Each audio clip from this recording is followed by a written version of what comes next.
Why am I still worried? Let me start with a question. Have you ever checked your bank account? Seen that you're technically okay? Bills are paid, income is steady, maybe even growing, and yet your chest tightens anyway. You still hesitate before spending. You still feel a low-grade panic when money comes up. You still think, what if something goes wrong? And then comes the guilt. Why am I anxious? I should be grateful. Other people have it worse. What's wrong with me? If that sounds familiar, I want you to hear this clearly right now. You are not broken. You are not bad with money. And this anxiety is not a personal failure. In this video, we're going to talk about something most people never explain.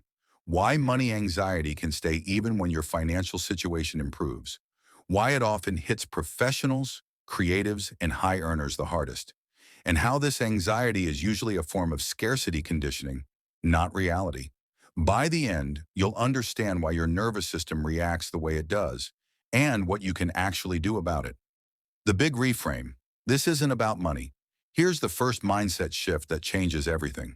Money anxiety is rarely about money. It's about safety. Money for your brain is not numbers on a screen. It's food. It's shelter. It's dignity. It's survival. So when your nervous system detects any uncertainty around money, even imagined uncertainty, it reacts as if your survival is at risk. That reaction can stay long after the danger is gone. This is what psychologists call scarcity conditioning. What is scarcity conditioning? Scarcity conditioning happens when your brain learns, early or repeatedly, that resources can disappear suddenly.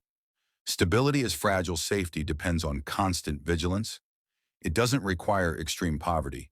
It can come from growing up with financially anxious parents, watching money cause conflict in your home, experiencing instability during childhood or early adulthood, living through layoffs, debt, or unpredictable income, being praised for being careful instead of feeling secure. Your brain learns one rule: never relax. Something bad could happen.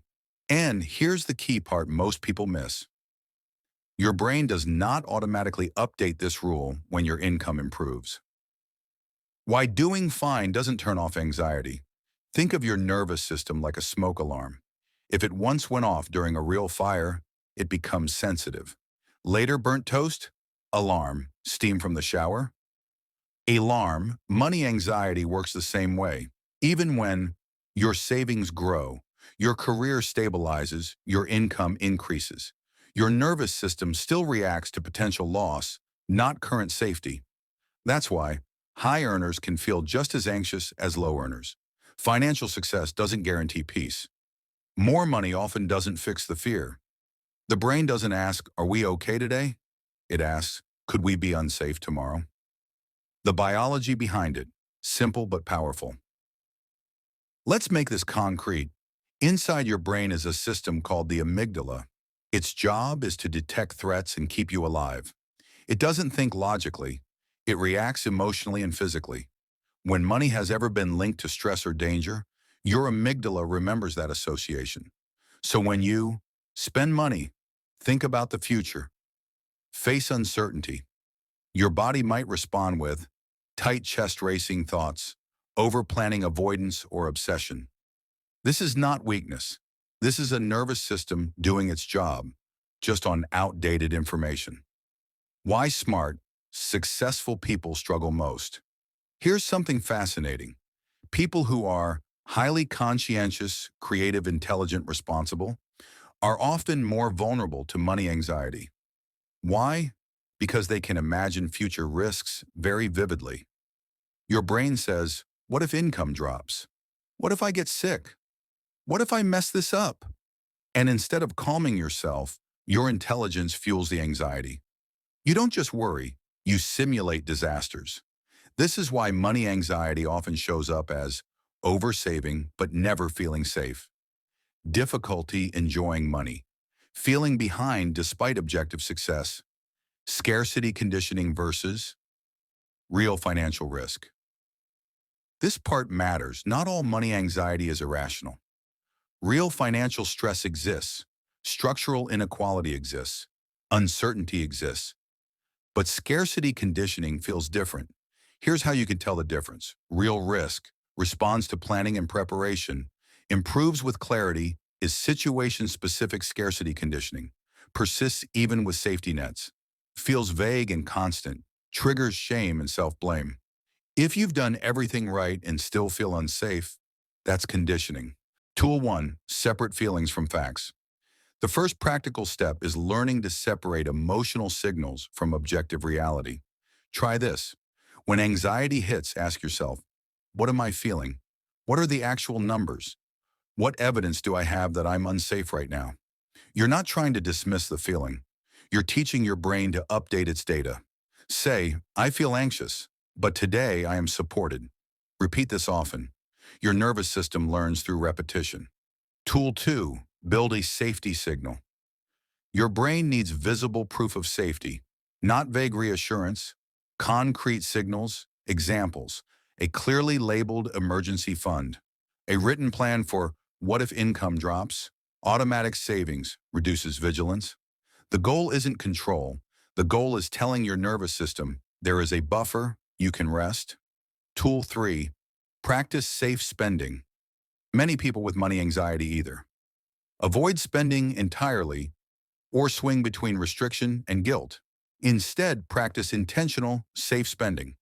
Start small, spend on something that genuinely improves your life, is planned, not impulsive, does not threaten your safety. Then notice, did the world end? Did your identity collapse?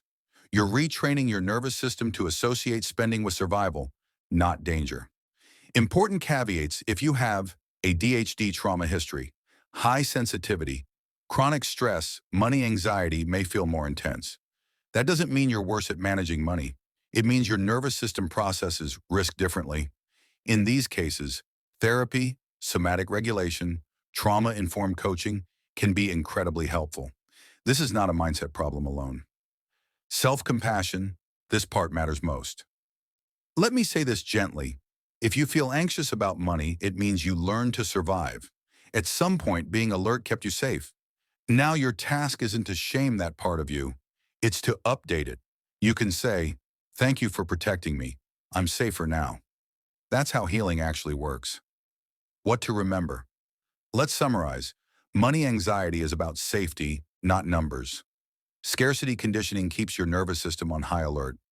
Success doesn't automatically retrain the brain. You can update these patterns with clarity, repetition, and compassion. You don't need to become fearless. You need to feel supported. A new way to see yourself. If you've ever thought, I should be over this by now, I want you to replace that with, my nervous system hasn't caught up yet, and that's okay. You are not behind. You are not broken. You are learning to feel safe. Call to action. If you like my video, please like, share, and subscribe, and be sure to press the bell icon so you can get my upcoming videos. Thank you very much for watching the video. See you in the next video.